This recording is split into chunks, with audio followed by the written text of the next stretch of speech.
Thank you for joining us this afternoon for what hopes to be an interesting discussion of the different solutions and innovations around climate change mitigation and adaptation. This, I think, I hope you will agree, is an event with a strong theme of partnership. So we have, and it's been organised by the University of Cambridge Institute for Sustainability Leadership, of which I'm a part, the SNV, which is an international development organisation, and the Government of Cameroon. And that's in itself a good illustration of the themes of the day in terms of unpacking partnership and looking at how public-private partnerships can move forward some of this agenda. So we're going to start with a keynote speech from Minister Pluman, who has a hugely interesting background in terms of both having worked on innovation and on development. So I hope we will have some interesting insights in terms of moving this forward and in terms of what the Dutch government has done in this space. And then we will have various perspectives from the panel, and we'll come to the audience for questions to kind of further explore this topic. But without further ado, I'd like to hand over to Minister Pluman.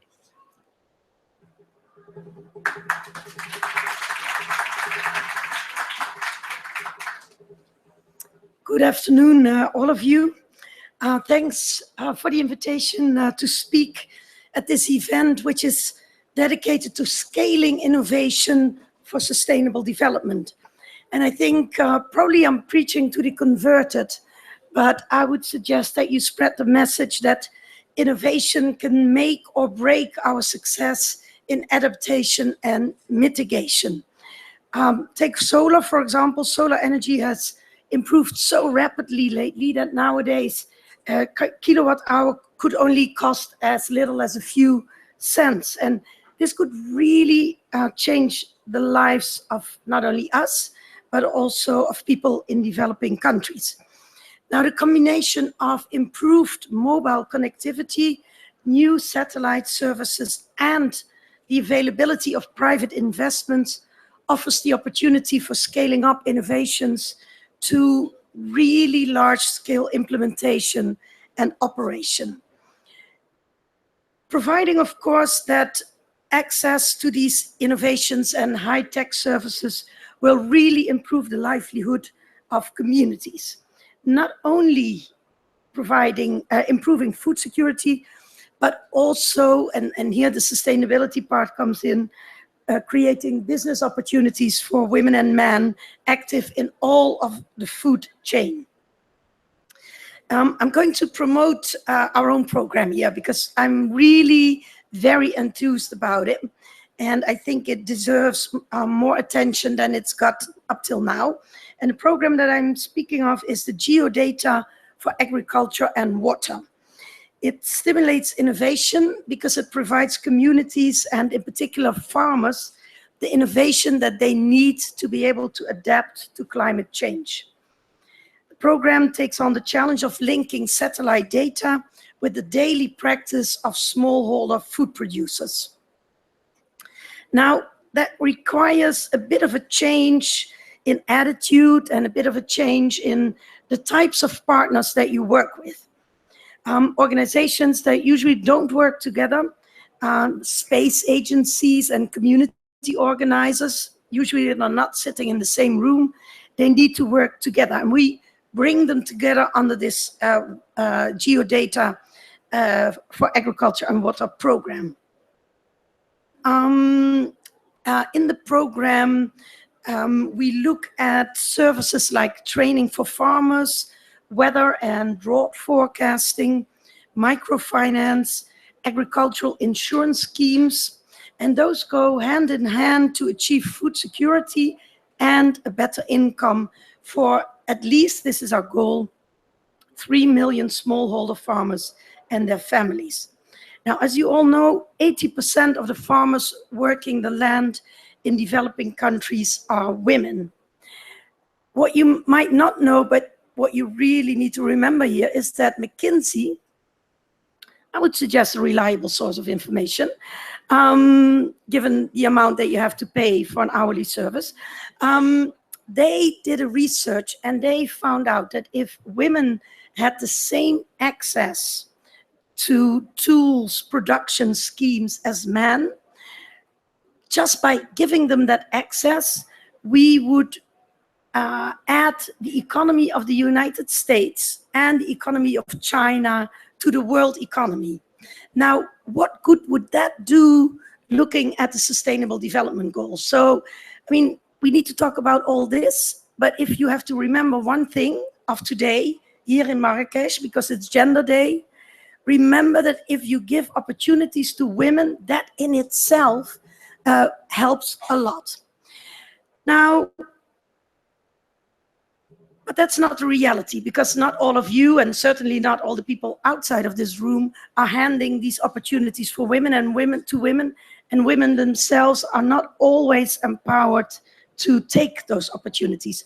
So what we need to do is to really enforce, maybe even make conditional gender strategies for programs. And that's what we're doing here by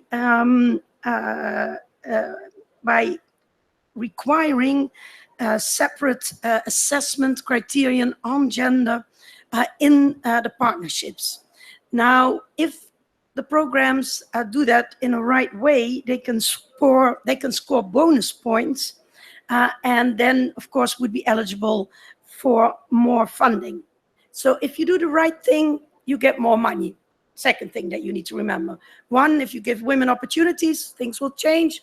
Two, if you include women, that's good for your funding. Now, let me just then turn to give you two examples of what this program is about, because it might inspire you. One is a program in Indonesia, information services for vegetable farmers. It will support at least 100,000 vegetable farmers in Indonesia, greater part again women. Weather advisory and market information services will be provided at low cost. They will increase the production of the farmers and reduce the inputs of water, fertilizer, and pesticides. In another part of the world, in Gao, in Mali, SNV, present here, and Orange, the big telecom network, work together to reach 75,000 nomadic cattle herders with information about available fodder, drinking water, and more market prices. And this, of course, not only helps the individual herders to decide what is a good place to take my cattle to, but it also helps in reducing conflicts about land and resources. What's especially new, and I'm sure that you will talk about this later on in the session in a bit more extensive, is the use of satellite images. They lead to better and more up-to-date information. As I said, new partners are coming in, and above all, they lead to, or they provide affordable services to targeted smallholder food producers, which in turn will help them not only to develop their business, but while doing so, also to cope with the impact of a changing climate. And that, dear friends, is, I think, what we need to discuss here today in Marrakesh. How can we make sure that all the paperwork of Paris is translated in an action agenda here in Marrakesh? And we need to talk about how can we engage new technologies, new partners to work with communities that are not the source of climate change, but that bear the brink of it. So I do hope that you will find a lot of inspiration today. I'm sure that you will hear from speakers who bring new perspectives, and I look forward to hear from you what we can do better, because there's always an opportunity to do better. And please remember the messages. 1, include women. 2, if you do that, you get more funding. Have a nice day.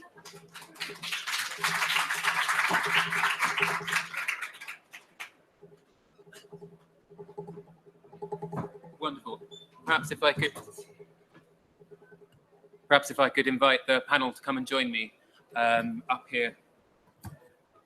Thank you very much, Minister Plumen. That was a very good speech and very, very illuminating. Today we have perspectives from different sides of both from business and from government, And if I might start off by introducing myself, my name is Elliot Whittington. I'm a director at the University of Cambridge Institute for Sustainability Leadership. And are we short of a chair? Perhaps can we? Yeah, the chair. So Valentine, are we, or okay, Mustafa, would you come and join us and cover the Cameroonian session?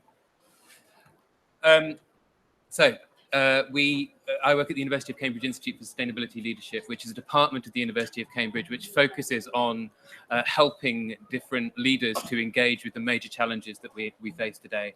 And in particular, we do an awful lot in terms of bringing together partnerships, working on things like the Prince of Wales Corporate Leaders Group and supporting the We Mean Business Coalition, supporting partnerships like the Green Growth Platform in Europe, which brings together representatives from governments, from parliament and from business to help build the narratives and the stories that can show what the opportunities are in terms of a low carbon transition.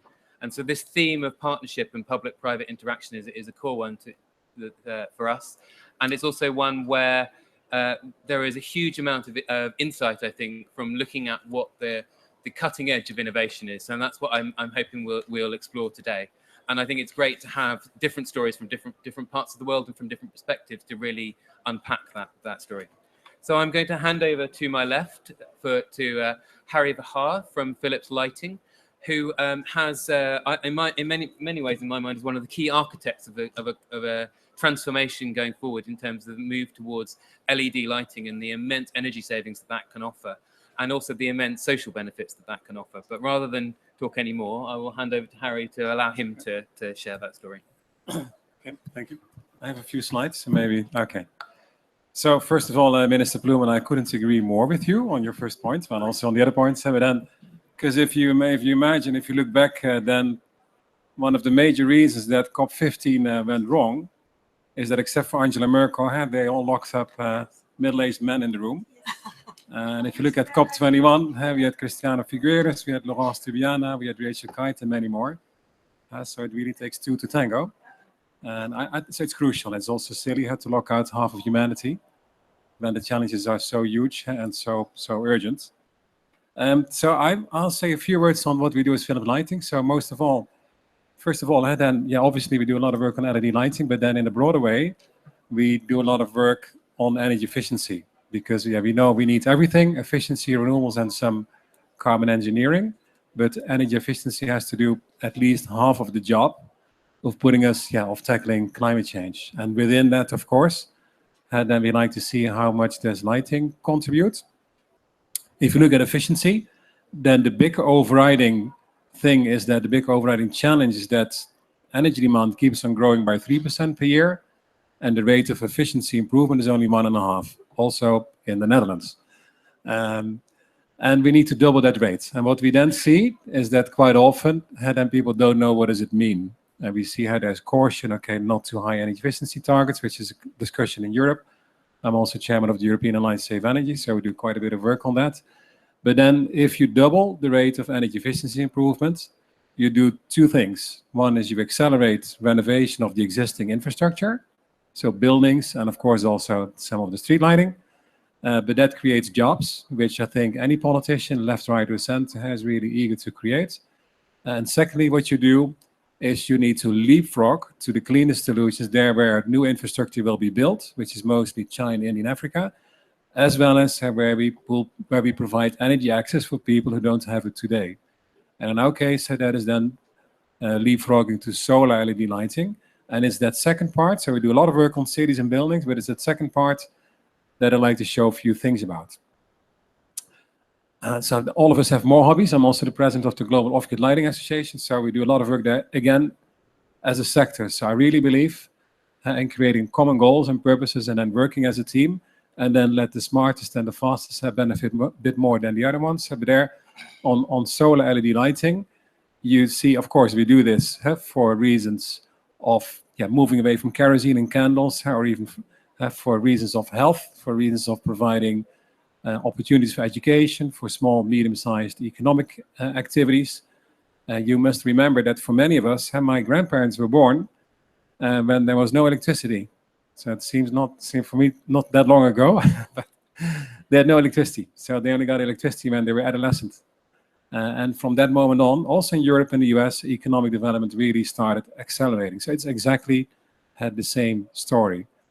Then, of course, quite often we talk about solar lanterns for good reasons, but there are a few areas that we focus upon. So one is solar lanterns, of course, 1.1 billion people, and many rural. Kerosene, you could say, at the household level.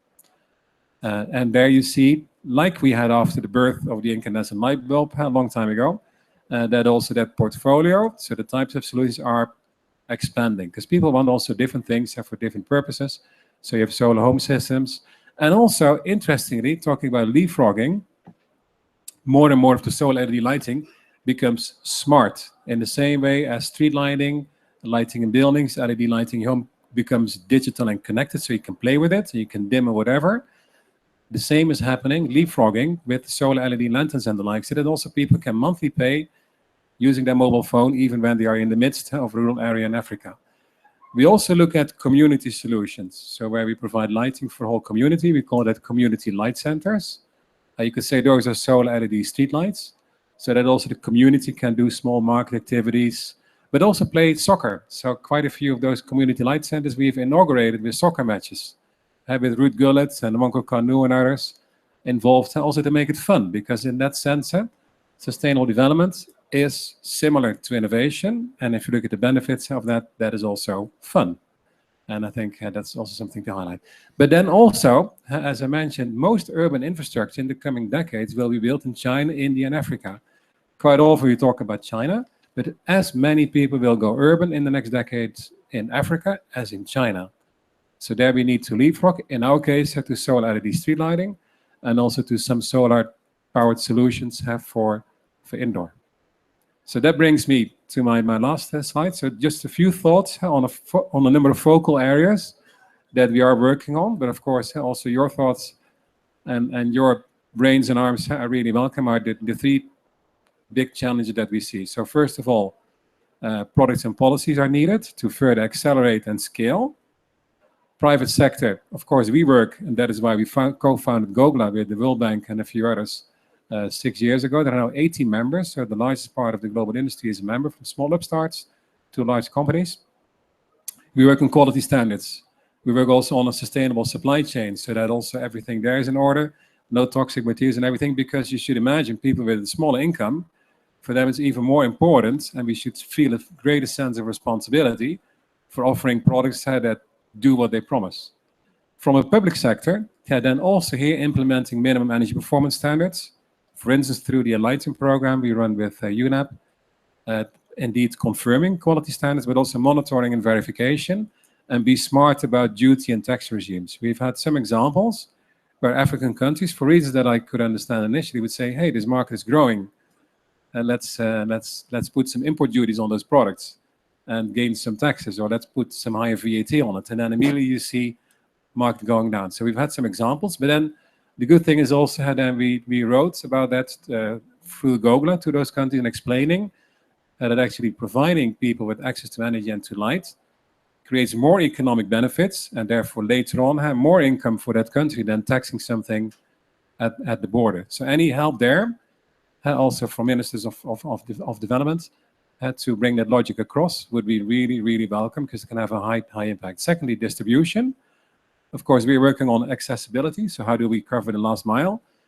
And there, particularly then as Philips, also seeing, okay, what kind of partnerships are possible? Who is already there in a very granular distribution who could also market solar lanterns? Because in our case, we are not a retailer. So we need that. So you could think about mobile phone kiosks and other things that we're looking at, but that's really important also to accelerate. Public sector to invest in education and capacity building. In this case, it just means that if you provide more technical products to those markets, yes, someday they need to be maintained or managed or repaired or serviced. So this will be just about creating the technical skills, providing the education for tomorrow's installers, in the same way as happened in other countries. So those skills, I think also what SNV does in education capacity building, where we're focusing on our CSR program and putting some money in. Friday, we had a great example here with a school in Marrakesh, a boarding school with 300 girls who were in the dark almost. We donated the lighting.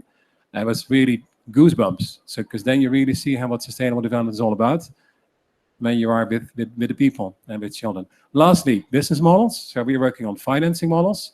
Actually, so spreading the initial investment, just like you spread energy on a monthly basis. Also as a sector, we're working on that, Payasyougo. And public sector could also there maybe then further put action on abolishing perverse incentives. So flatly said, abolish kerosene subsidies, because it may be nice to give something that reduces kerosene expenses, but it reduces also the speed for people to go to the solution that really matter for them. So just a few thoughts in a few minutes to share with you. Thank you very much.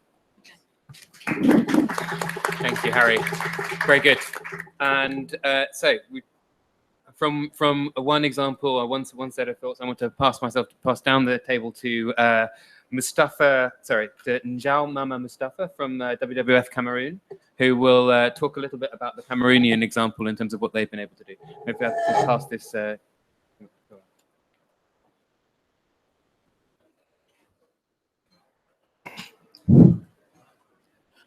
Good afternoon, everybody. Okay. What I am going to present is about the best payment for environmental services. The presentation is entitled "Using Payment for Environmental Services Best to Alleviate Poverty and Reduce Deforestation and Forest Degradation in Goila Subdivision in Cameroon." So, about the zone, the description of the best project area. We'll have, first of all, the objective of the project. The objective of the project is to promote sustainable management in community forests through payment for ecosystem services. About the location, the project is situated in the East region, in Ngoila subdivision, in Tridon landscape, in Cameroon. Communities involved in the project are Lelen, Etekisan, Zulabot 1, and Meso Mesok. The population of the project is about 1,000, and the different land use in the project area is relative on the steppe forest, island, disturbed forest, cocoa plantation. The main cash crop in the zone is the cocoa. So about the project area for the 4 communities, it's about 9,000. The ecosystem services we have is climate regulation. The beneficiary of these projects are communities. And we benefit from EU funding for the project. Total of carbon reduced in the project area is 26,044 tons of carbon dioxide. The total of Plan Vivo certificate, because the project will promote the Plan Vivo certificate. So the total of Plan Vivo certificate we produce in the project is 20,835 tons of dioxide carbon. About the co-benefit we have in the project, we have land security for indigenous peoples involved in the project. We have biodiversity. We have improvement of farming technique, high cocoa yield. Okay.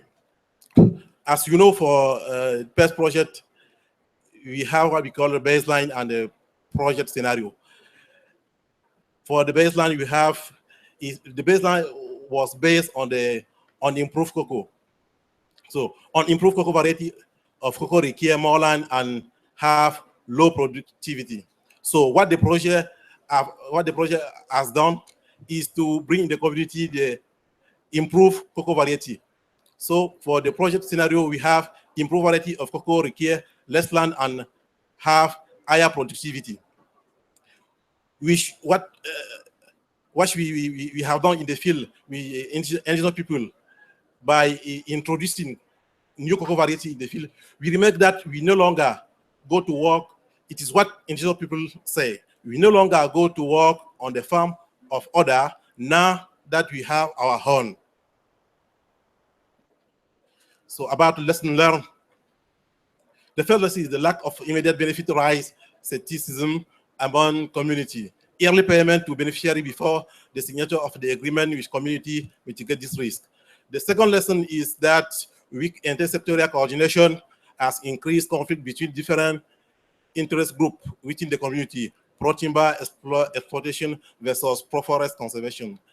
Another lesson is that lack of local expertise in certain aspects of the project has delayed project implementation. Indigenous people adopt cocoa agroforestry as one of their economic activities because of adequate incentive measure and available support. So the main message we want to communicate, we want to share with you is that PEST project contributes to alleviating poverty and reducing deforestation in the community forest. The government of Cameroon consider using WWF expertise to replicate this experience in many other community forests, within the framework of the implementation of the ERP. Thank you.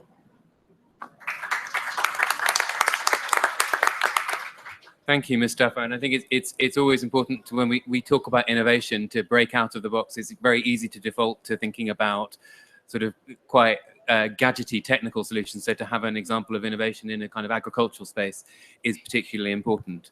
So to round out that example, I'm going to hand over to my right again, to Nicolas Gomez, who's Director of Corporate Services at MTN in Benin, which has 45% of the telecommunications market there.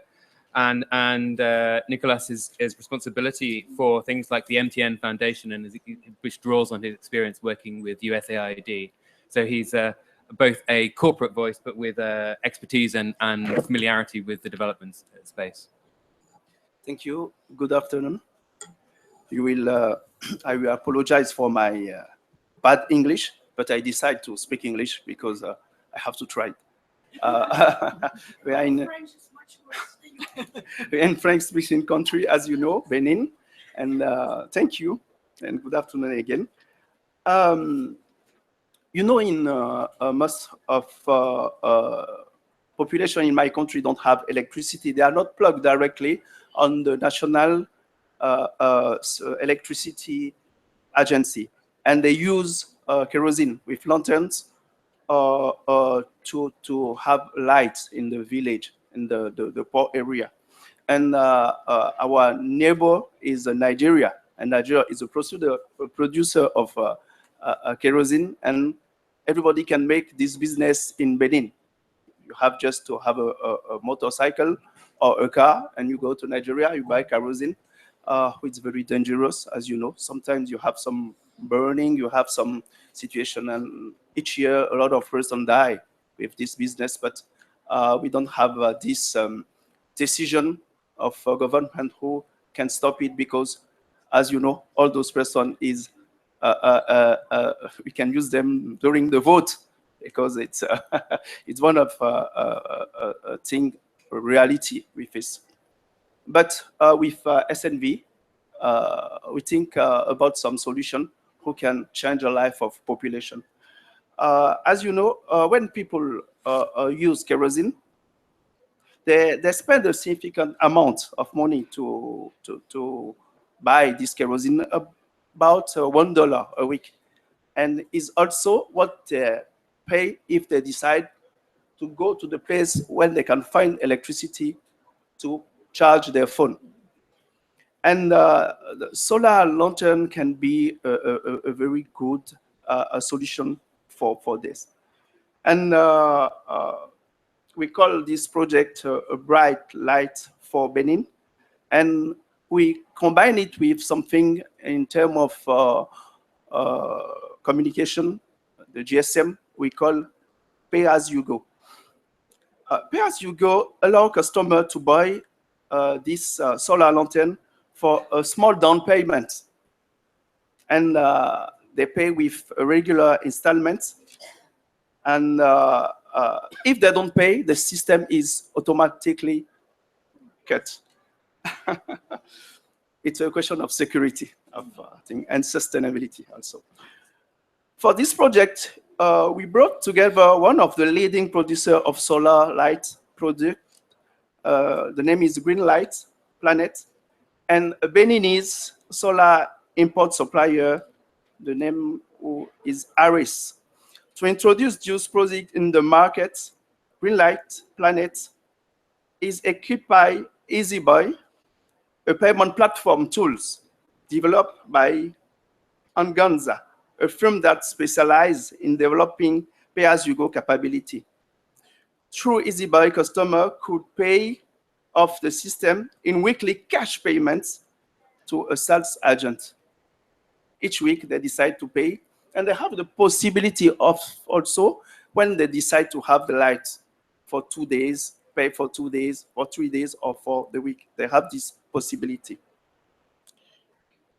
The next step was to integrate this payment platform with the mobile network operator, as we are, MTN, so customer could pay installment with their mobile phone.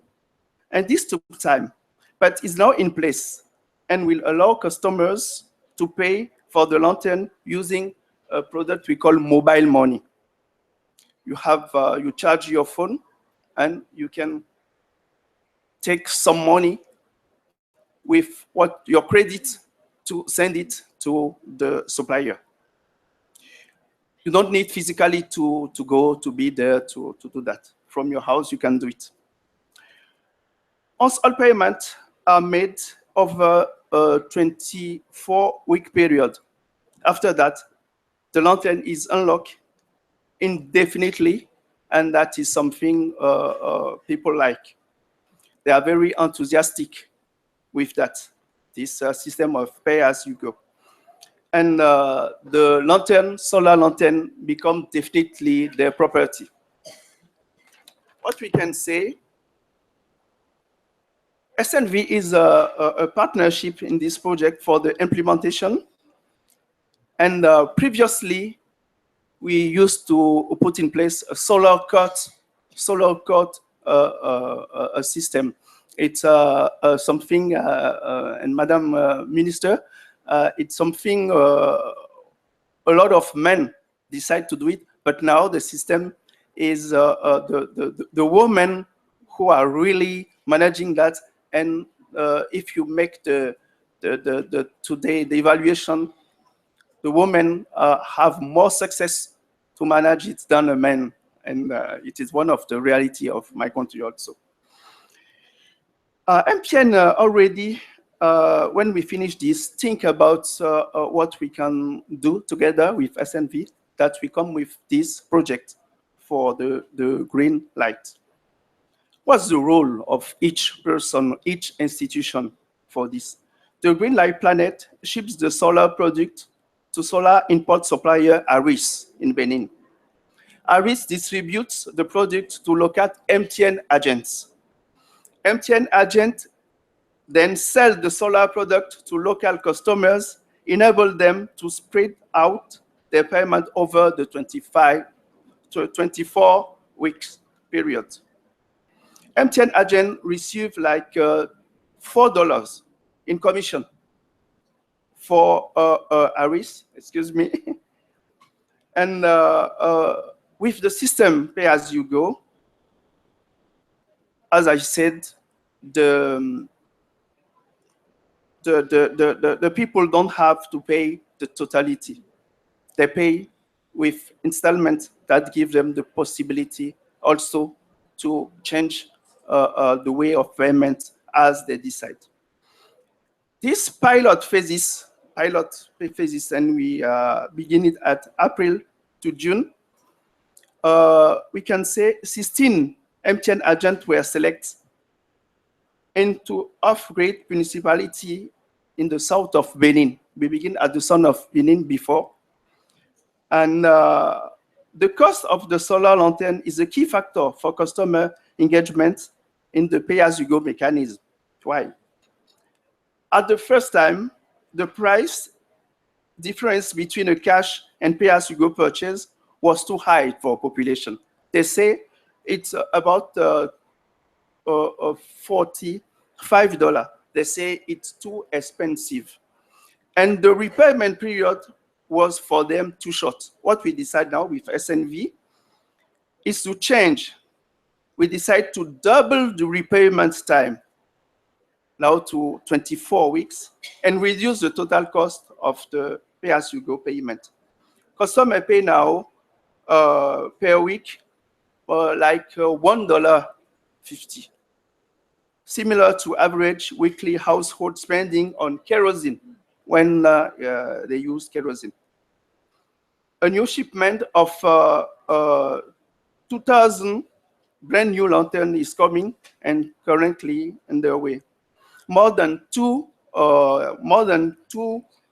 MTN agents are already selected, and they are in training for this project. It's an elite and partnership very solid with SNV, and that will create security for population. The use of kerosene create a lot of damage, not only for environment, when a lot of people, as I said, die with this business of stock kerosene in their house. And I want to congratulate all our partners for this project. And the lesson learned is to ensure the technical framework for mobile money. The service provider, we have to be sure that everything is working, and we have to go in the lobbying, a kind of lobbying for the government. This is a new government, 7 months, and energy was one of the parts of a discussion of promise to population. We have to lobbying now and say we have to take a law to forbid this business who are not legal. And if we do that, we can ask for subvention, tax exemption, for example, for the suppliers. And that will be a lobbying we will do with the new government and see how they can help also, and all together put this light in a house, because that change everything in the house. A kid can continue, they can have their lesson. You know, in our village at 7 o'clock, everything die because you don't have light. Thank you. What I want to share with you. Thank you, Nicholas.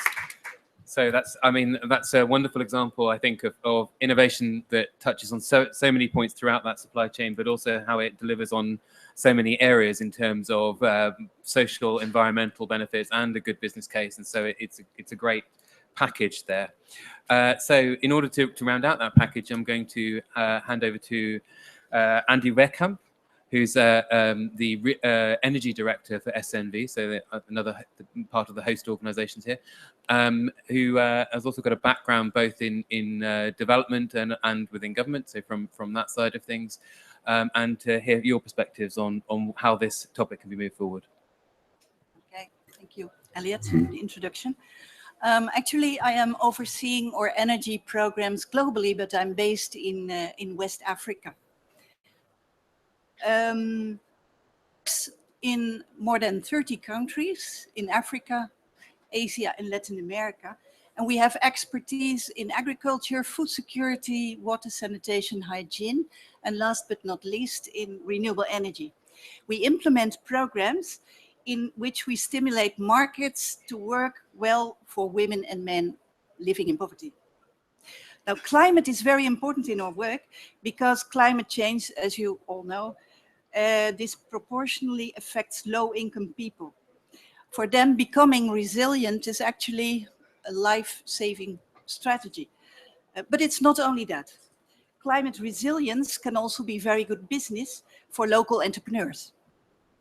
People living in poverty, like also Harry mentioned before, can leapfrog to the latest technology to become more climate resilient. Now, the technologies are there, but people have to get access to them. Large scale, big time. For that, a joint effort is needed between businesses, governments, communities, and intermediary implementing organizations. I would like to give you very quickly some examples from our work, 4 examples, and then for what we think are critical success factors to scale, so to scale innovation. The first example I would like to give is, you see? Yes? Is an example of female pastoralists in Kenya, in northern Kenya. Climate change makes it more and more difficult for them to herd cows and goats because of the lack of water. Women like Miriam, who is here in the picture, decided to innovate their business model and to start to herd camels instead of cows. Because camels are drought resistant, tolerant, I should say, and give milk the entire year. Climate resilience is not an extra cost for them, it's just good business. With the program supported by the European Union, we have connected these women to a professional supply chain for quality controlled milk. I wanted to ask, is there anybody here in the audience from Nairobi, from Kenya? Nobody? Yeah? Okay, maybe then two persons, very good. Maybe you know if it's true. They've told me that now it's real fashion in Kenya to order your camel latte. So, based on camel milk. A second example I would like to give is actually already presented by Minister Ploemen. It's what we do in Mali and Burkina with pastoralists who sometimes have to walk for 500 kilometers and look for water, look for pastures and markets. And we support them with satellite images that they can receive through their mobile phones. You receive information about pastures, about water and markets on their mobile phone. Now, this is really new technology for a very old, for an occupation that exists already for ages. And we are very happy also with the support that the ministry is providing in this area. Third example is in the energy sector. And there, with support of DFID and NDEF, and in partnership with Tanzania Investment Bank, we have developed an innovative financial instrument.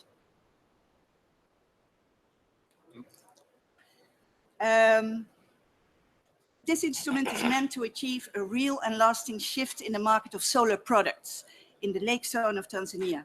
It incentivizes local business to invest in the sale of quality certified solar products in those remote rural areas where there's most energy poverty.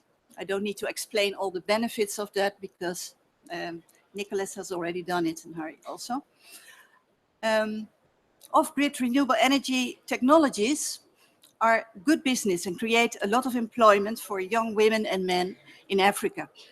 We address the specific market barriers faced by female entrepreneurs as an additional incentive for them to enter the solar market. All in all, we have so far helped 1.2 million people to have access to solar energy, and we are up for more. Finally, last example, very quickly, is about a project in Indonesia where we work with 15,000 smallholders and with a company named L'Oréal, cosmetics company, other enterprises as well, to make the supply chain of palm oil deforestation free. In partnership with ACFO, we have developed a tracking and tracing tool that tracks the product all the way back to the farm. And we're also using drone technology to monitor the forests. And in that way, we have information, we can provide information that is used in agreements between the buying companies and the producers about sustainable production. So after these examples, I would like to give you quickly four what we think are critical success factors to make innovation, to bring innovation to scale. First,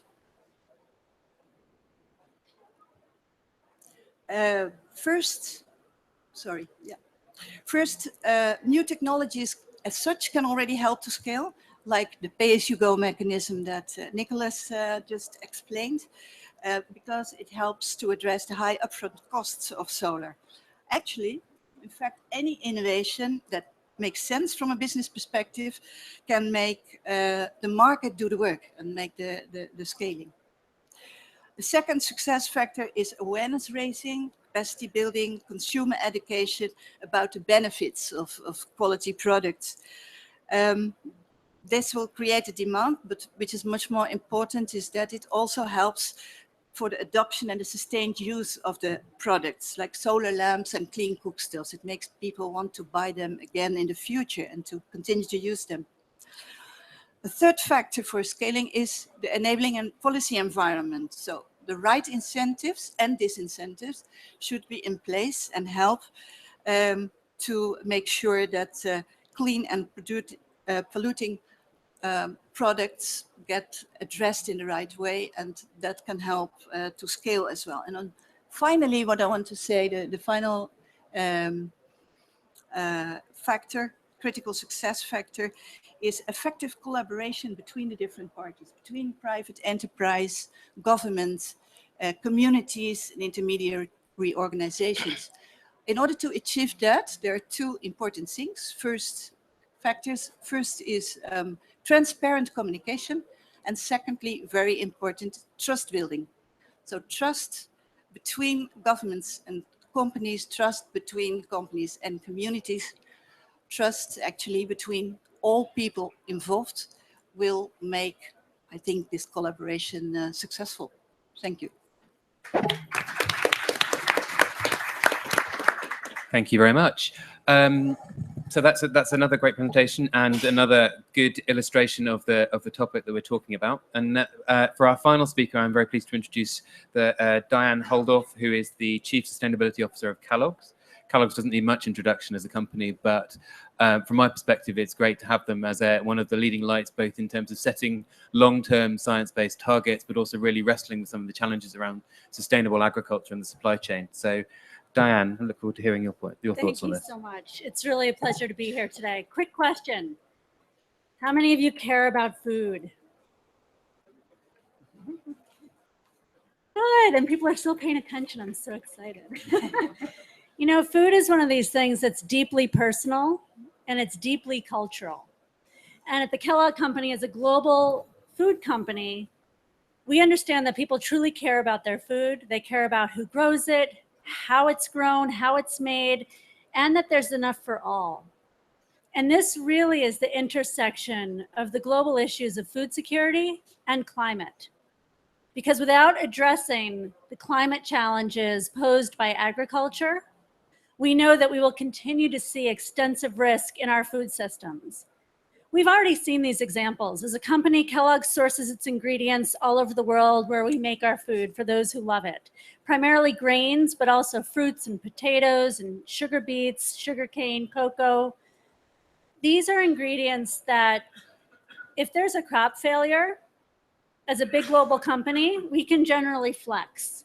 We can find alternatives. When the rice crops failed in Australia in 2008, we were forced to move our entire rice production for Southeast Asia and our sourcing to Thailand.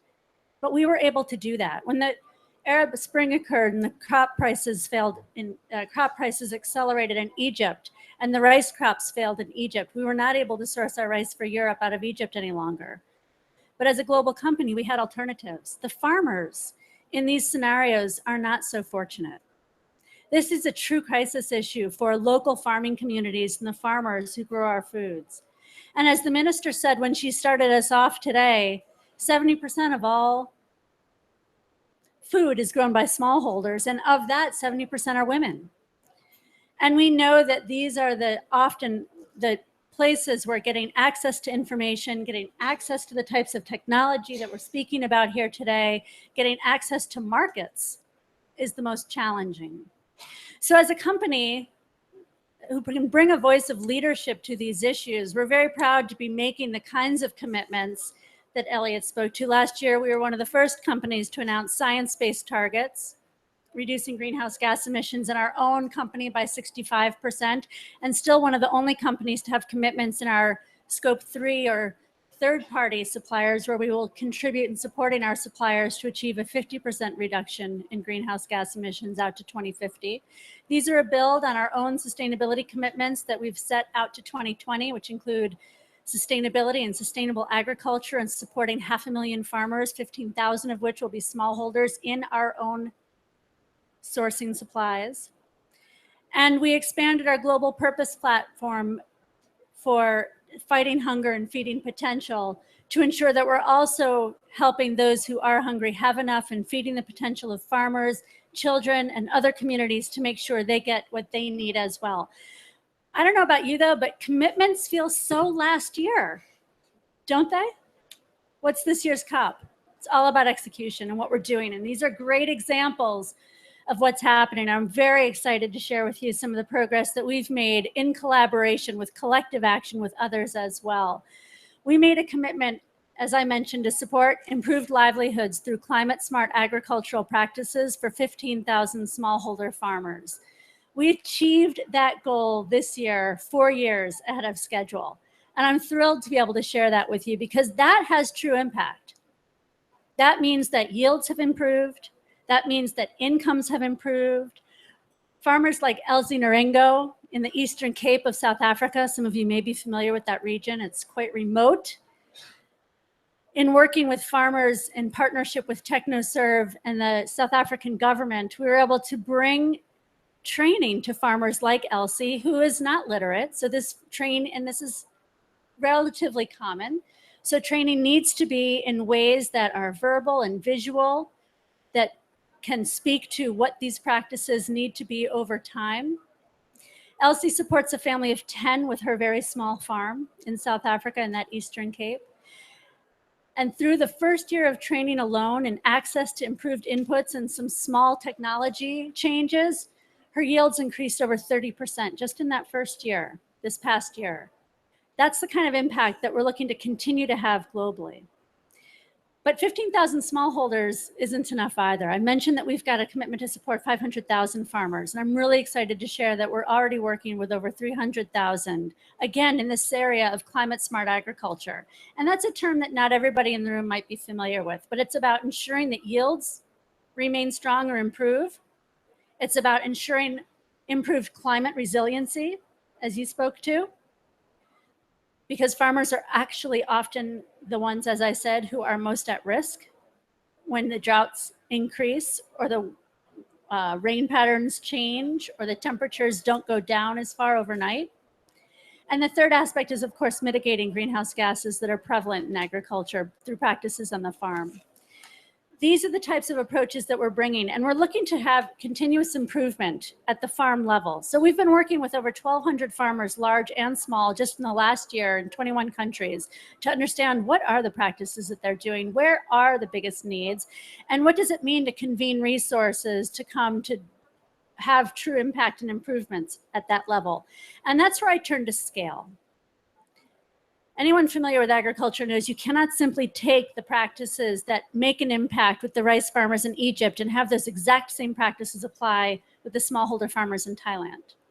But what we can do is look at what are the unique aspects of soil and water challenges, what are the unique training requirements that will improve their business skills and their access to market and their understanding of how to use inputs perhaps in more efficient and cost-saving ways. And these types of changes can be leveraged and scaled. And that's what we're looking to continue to do. Just in our research with those 1,200 farmers over the past year who are in our own supply chain, 66% of them recognize that they are at risk to climate change all over the world, again, large and small in 21 countries. Yet what was most telling to us is that only 46% of those farmers are taking action to address those risks. We know that that's not enough. That means they do not necessarily have access to things like crop insurance.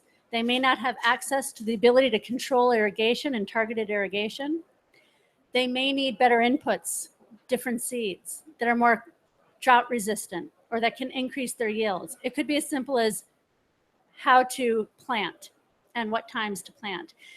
This is the way that we will work together to bring collective action to continue to execute, not just against our own commitments, but ensuring that that's an impact to the livelihoods of those who contribute to our business and ensuring that there's enough food for all. This requires several things. It requires policy that goes across environmental sectors, agricultural sector, infrastructure sector, and energy sector. It's not often that these ministerial groups and policymakers are working together, but to assure strong agricultural policy, we need the four of them to work together. It means companies such as us have to work together, and we have to work collectively with NGO partners, extension agents, agronomists, business trainers, seed companies, the variety of different needs that will have that impact on the ground. And then we have to invite others to join us on this journey and contribute their passion and commitments as well.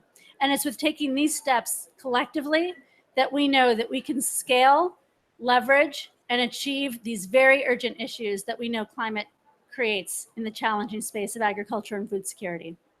Thank you.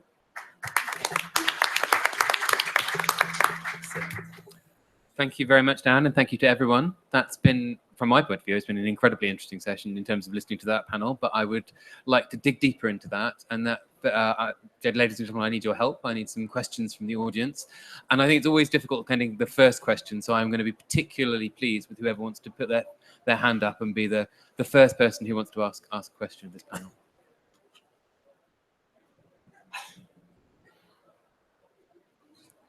Oh, we have one there over at the back. Do we have a roving mic at all? Maybe if I can get you to project as much as you can. Oh, we do. Yeah. Could you introduce yourself as well as talking through your question? Works. Hello? Yes. Hi, my name is Nadine Planzer. I work for Fair Climate Fund. We develop clean cooking projects and biogas units in developing countries. So my question is to SNV and to Diane from Kellogg's. Are you guys integrating or supporting cook stoves or biogas units for your smallholder farmers? And also for SNV, is there any innovative tools that you could suggest which would help scale these types of projects? Okay. And before we pass that on, can I see if I can get any more questions just to kind of start? Okay, we've just yeah. Yeah, two questions to MTN and the Red Pilot. I am known that I'm working for USAID program in West Africa. And I worked before in Liberia, and I learned about this model, and I took Liberian to Cameroon to see the model. I appreciate and congratulate those promoting this project. I just want to know whether there is this plan to scale up this example and have other side benefit from this model. The second one is this innovative thing with MTN, and I find that is quite a good example, and I don't know whether you are sharing this innovative idea with your other partner in the mobile sector, because it's the same problem across Africa, and we would like to tap from that type of innovative thing to pilot it in the rural area where we are working. Thank you. That's a good question.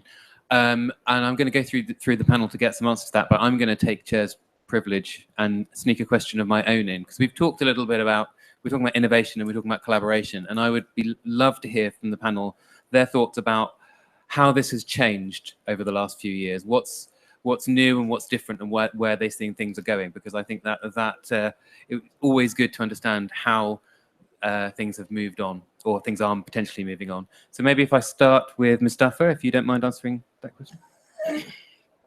Okay, thank you for the question.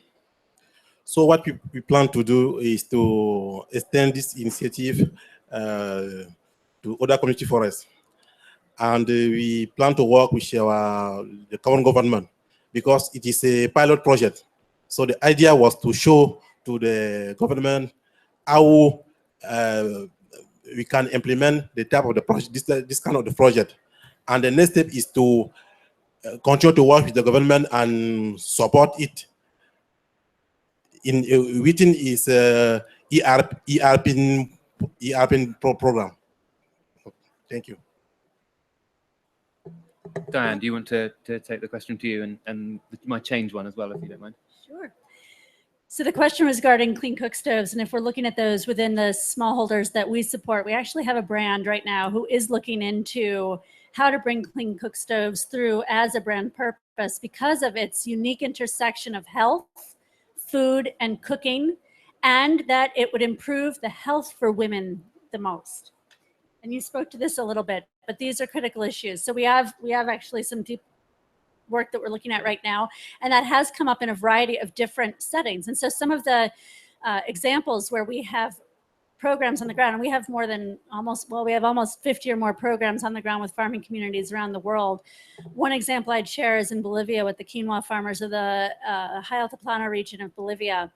These are off-the-grid communities. And the issue that they raised with us was the need for targeted irrigation.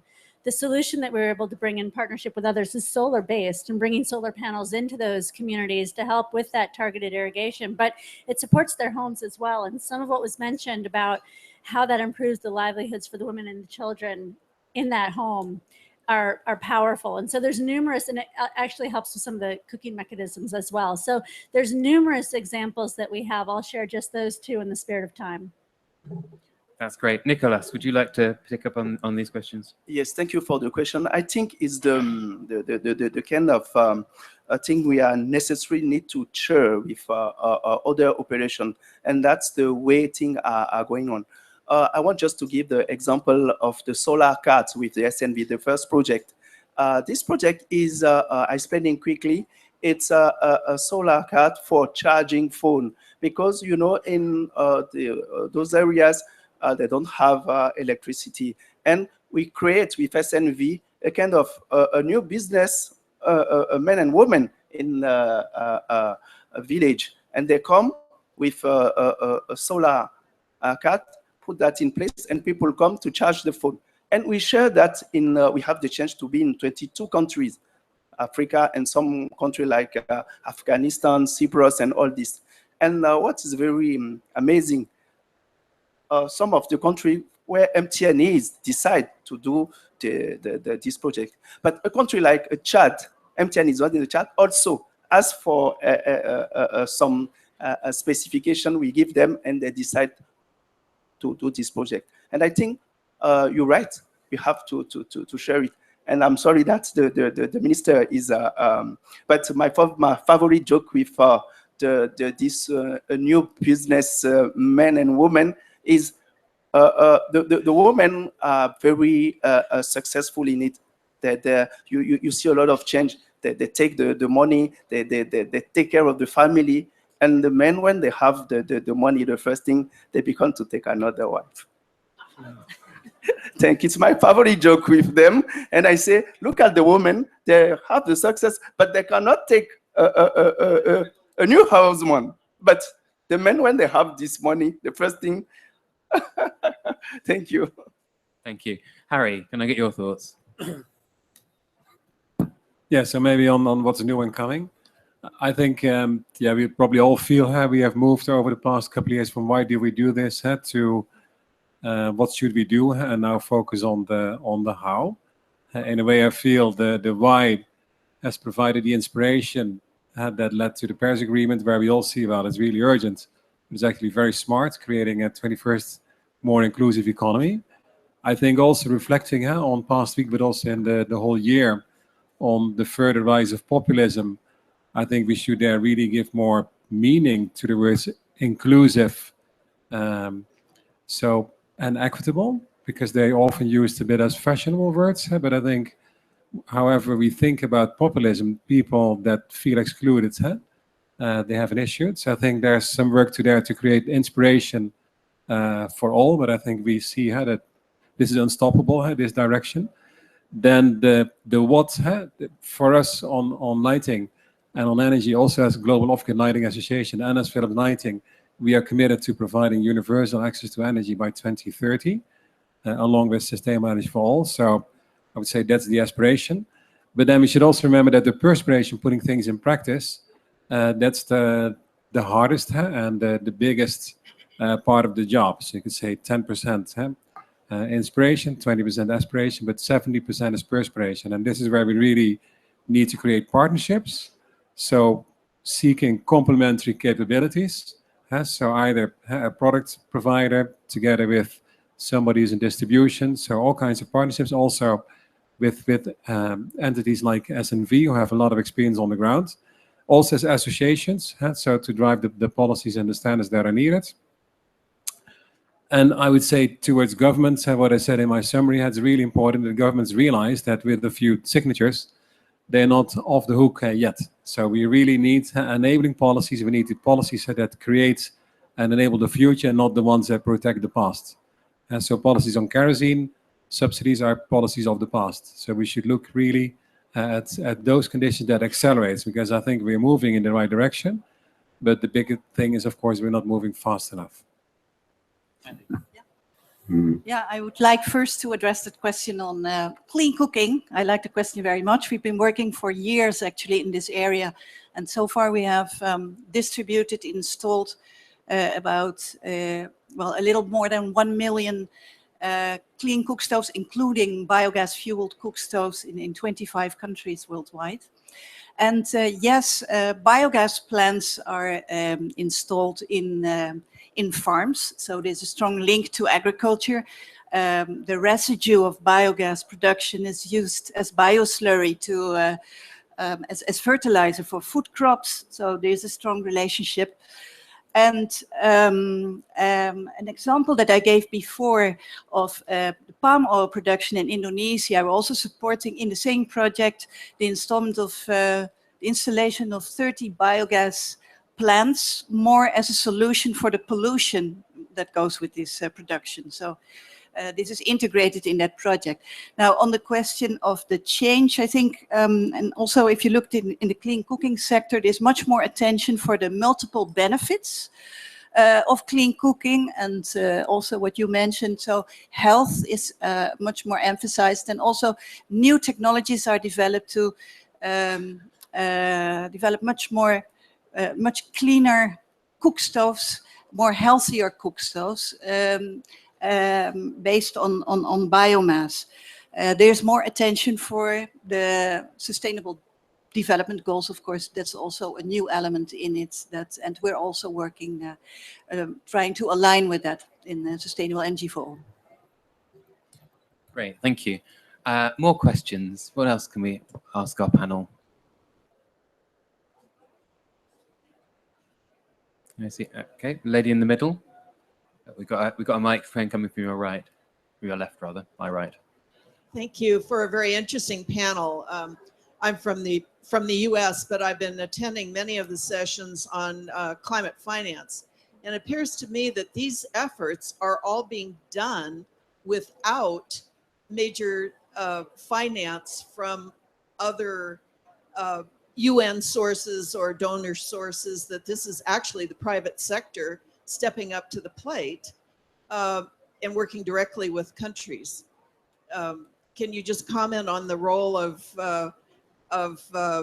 this idea of not having, countries don't have to depend on Global Climate Fund or other donor sources? Okay, very good question. We have one or two more? No? Okay. So maybe I can start with Andy on that question if you're ready. No, I fully agree. I mean, there is on this question, it's a good question. There is, of course, a lot of climate finance available, although the mechanisms to get access to them are not easy, sometimes complicated, takes a long time. And it is true that through joint efforts also between public and private sector, a lot can be done in terms of addressing climate change, mitigation and adaptation. So yeah, and I think maybe also from the private sector. So. Who else would like to comment on that one? I think as Andy touched on, there's an issue of access and there's an issue of scale. So it has not been particularly easy to access those climate funds quite yet. And so we've been in discussions, for example, with the World Bank and USAID, who's here, and others, to see what is the pathway to actually leveraging that. And then the other piece that comes with that, as I also said, is scale. These are projects that would require very large fundings in excess of $1 million often as a starting point.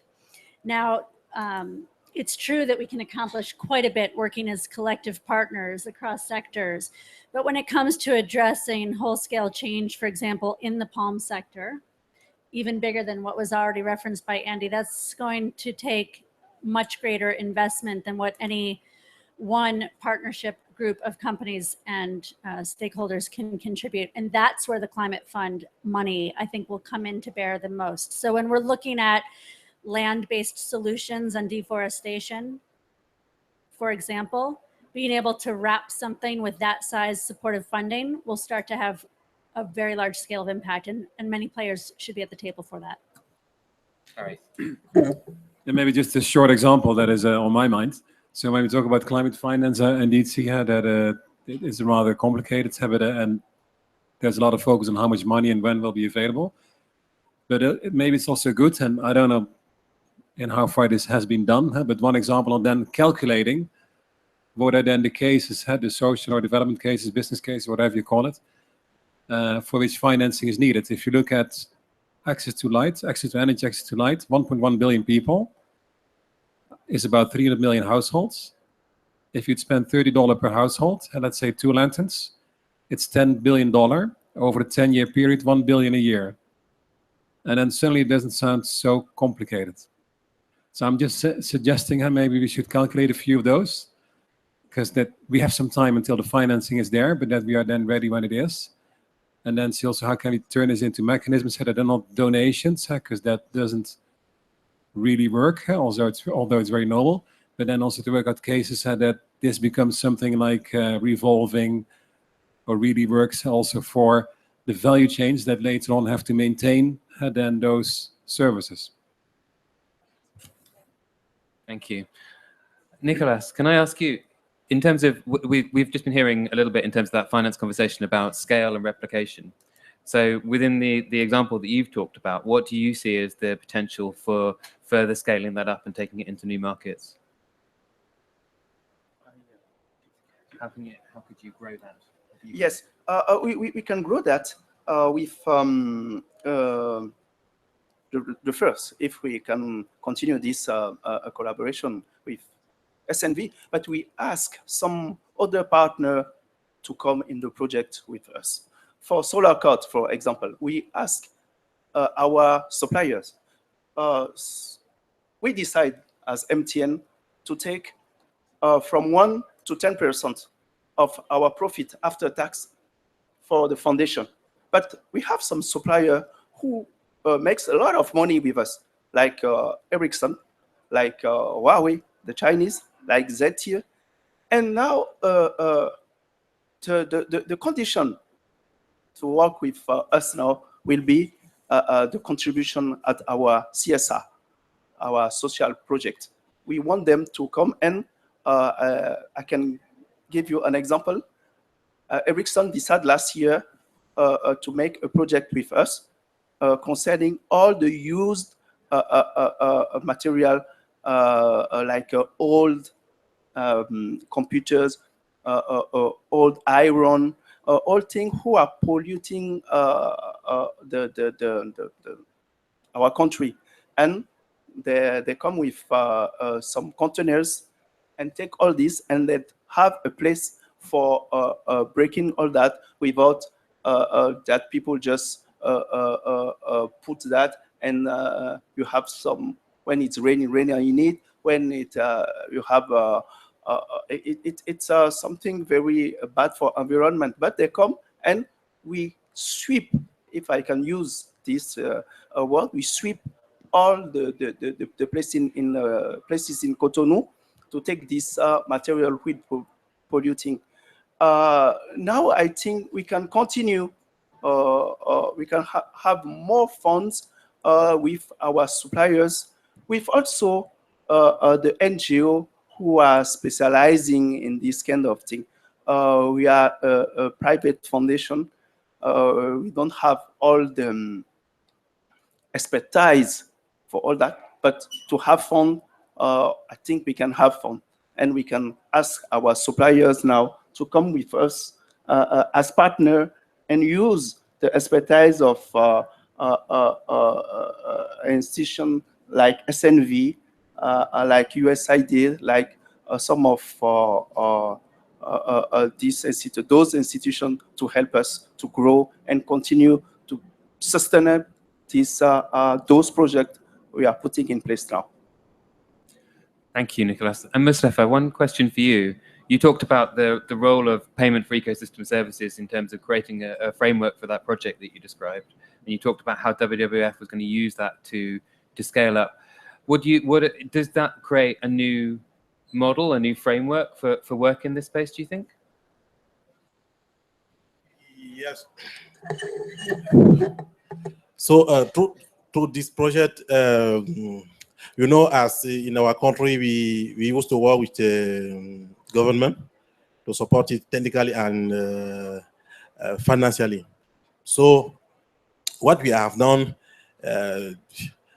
what we have done will help the government to continue to fight against deforestation in the community forest, because you know, in Cameroon we have our policy to develop a community in the forest zone based on community forest. So they must develop their community forest. They must manage it in order to develop their village. Pace is very important because before this kind of project, community used to practice logging, and logging was not for them. Logging was not benefit from the community. So this project we are implemented is very important for the government, and they plan to use it to alleviate poverty in the community forest. So about the framework, about the partnership, WWF and government, it is very, very, we work together and we'll continue to work together. Thank you. Have we got any final questions in the audience? Okay, I can see one over there and one over there. And is there anybody else who's I'm gonna close questions apart from that, if not, but okay. Hello. Then. Hi, my question's for Diane. Well, actually earlier, Andy also mentioned about having transparent communications between government and communities. And I also think that it's important for companies to have transparent conversations with consumers too.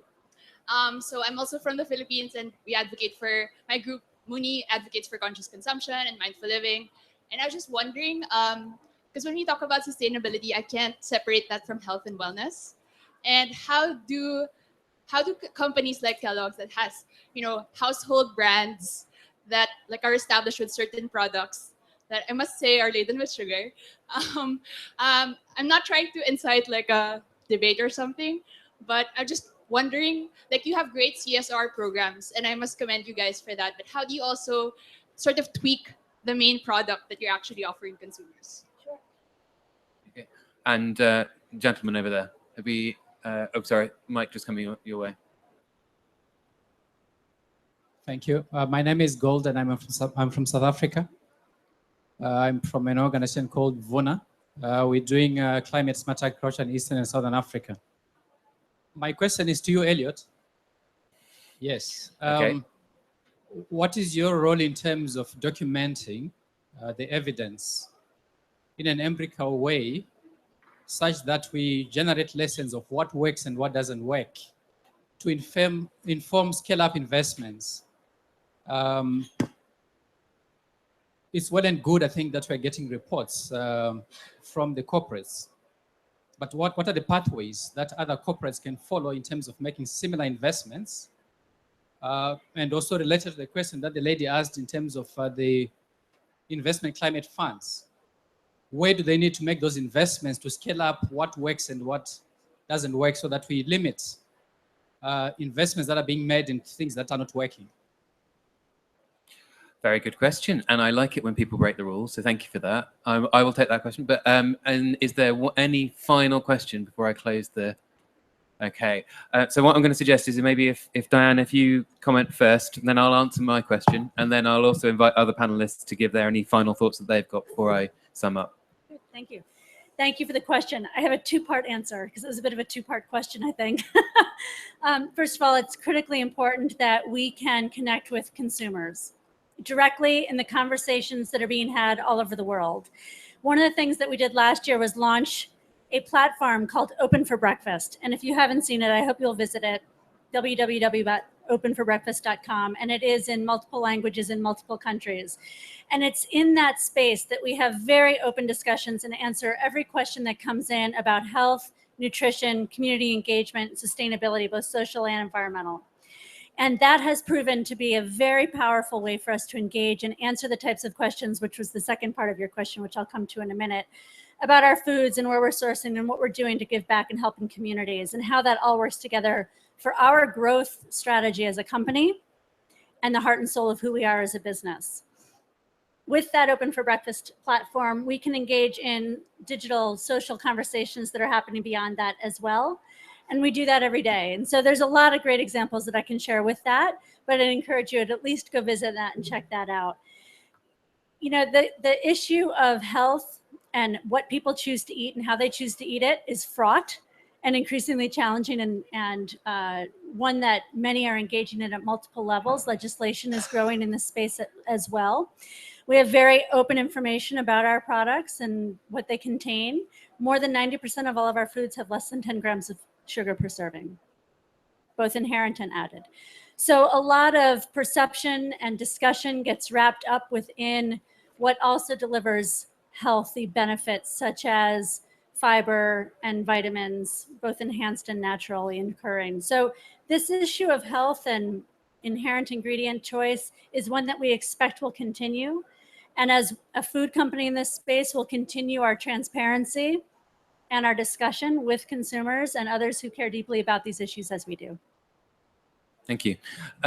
So what's my role, or what's presumably more generally the University of Cambridge's role? So a general answer and some specific thoughts on this. I mean, generally, I think that there is a massive role for academic investigation, NGO investigation, but also structured forms of transparency in this space. And there is more and more practice to look at and to unpack as the body of thinking and investigations into sustainability and business commitments grows, and as business commitments grow. Some specific things that you might like to look at. So actually on Monday, yesterday, this week, in fact, we published with the Global Commission on the Economy and the Climate, also known as the New Climate Economy Project, a paper about the role of business in addressing climate change. So a working paper in their series, which you can find on CISL's website. And that talks through a number of things. It talks about why businesses take action, the kind of actions they take, but it also crucially talks about the kind of collaborations they can be part of. And I think one of the growing areas that we've seen more and more is things like the Science Based Targets Initiative or RE100, the World Business Council on Sustainable Development, LCTPI initiative. There have been this growth of commitment frameworks and collaboration frameworks, and those have made the commitments the companies are making more visible, and they put them into a framework where they're working with others, so they created a greater level of transparency and accountability, and I think that's really key. I'd like to point to as a kind of a coming issue, which will be one of the really big answers, is the work of the G20's Financial Stability Board, which is making recommendations about what the corporate disclosure framework should be from the perspective of the potential risks to the financial system. So without corporate disclosure on action, you will see risks both in terms of climate impacts, but also in terms of stranded assets and other issues that could potentially pose a significant threat to the financial system. So I think we will see investors and we will see financial regulators putting much more focus on the kind of disclosures the companies need to make so you can actually unpack what they're doing and why. So I think those are the kind of key things.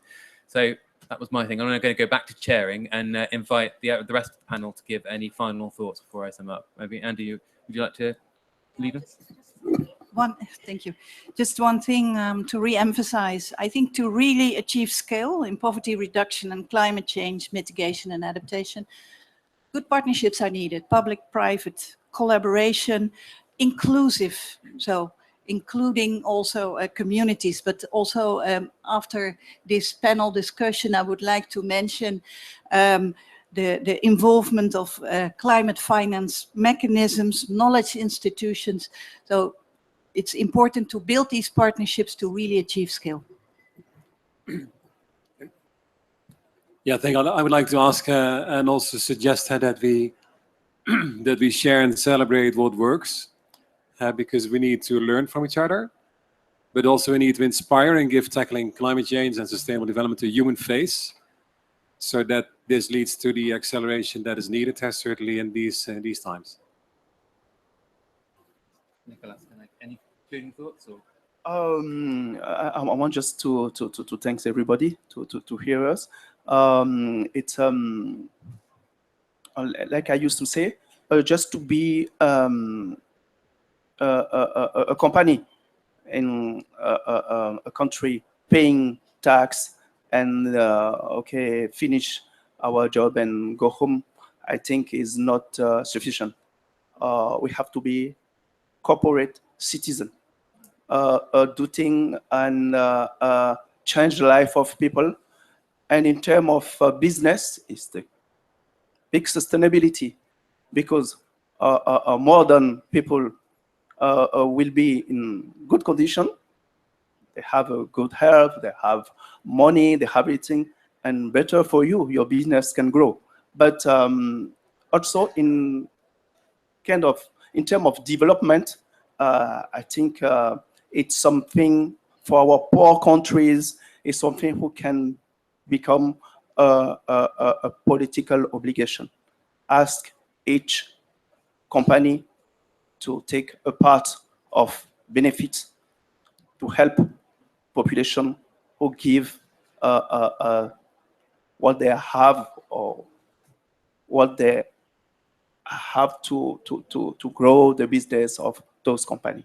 I'm not a politician, but maybe one day, who knows? Thank you. Okay. So my last word will be that, you know, if you want to fight against the deforestation, if you want to fight against climate change, you must work with the community. So we must support them. We must develop the kind of project we have developed in East region of Cameroon. So it is very important to support both government and national institutions like WWF to promote this kind of initiative. Thank you. Thank you. So if I can sort of draw that all together, so thank you to the audience as well, and thank you to all of our panel. I think it's been a really interesting session, and if I sort of reflect on the themes that have come out, for me it's been, you know, the importance of inclusion. We heard that very strongly from the minister to start, the importance of inclusion, particularly in an agenda sense, and in terms of and also the importance of climate action in terms of the goals that the Paris Agreement has set, and then the level and the scale of change that's required. And we've heard a lot of examples of how an innovation approach can unlock win-wins. It can deliver solutions that play into both of those agendas. But if I want to finish on one last thought, which is an insight that I think that Harry talked about, which is that as we identify that, what we need to do is we need to bear in mind that that is an answer. It isn't necessarily an easy answer. It's not something that will come along without significant time and energy and drive. The innovation is something that requires collaboration, which is difficult. It requires commitment, which is difficult, and it requires a level of focus. So we need the things like the Paris Agreement. We need the goals and the commitment it sets to drive us into delivering those things. But if we do so, then through some of these approaches, we can unlock better delivery, more impressive wins that can deliver across a number of agendas, and see ourselves towards a much better future than we might otherwise think possible. Thank you very much, everyone.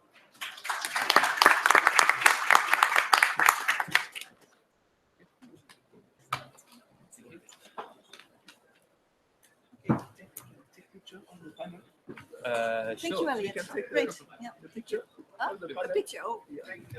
Thank you so much. Thank you. That's great.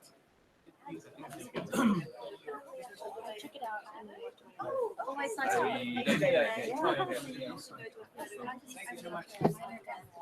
Okay. Very good standing. Okay, you managed well. She's here.